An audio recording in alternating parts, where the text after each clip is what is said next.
ओम शांति।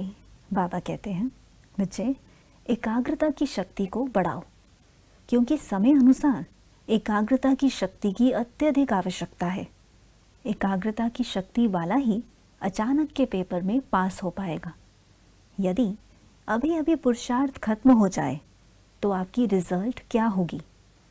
देखो बच्चे, पुरुषार्थ इसी तरह अचानक ही खत्म होगा, और जिस बच्चे ने स्वस्थिति के आसन पर अर्थात ऊंच स्वमान में स्थित रहने का और बाप को अपने संग रखने का अभ्यास किया होगा, वो ही अचानक के पेपर में पास होगा।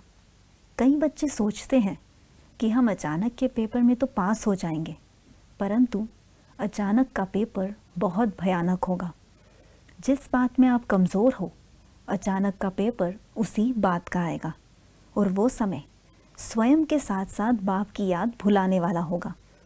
वो समय ऐसा होगा जिसमें आप विस्मृत हो जाओगे, अर्थात आप स्वयं ही परिस्थिति में व समय के बहाव में इतना ज़्यादा उलझ जाओगे कि स्वयं की याद व बाप की याद भूल जाएगी।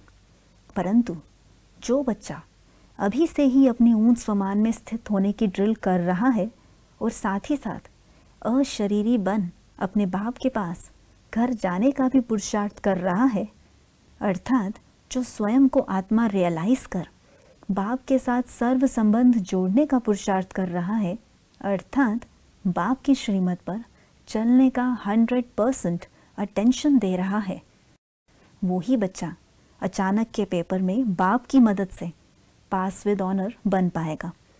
इसलिए बच्चे स्मृति स्वरूप बनो, मन बुद्धि को एकाग्र करने का अभ्यास बढ़ाओ।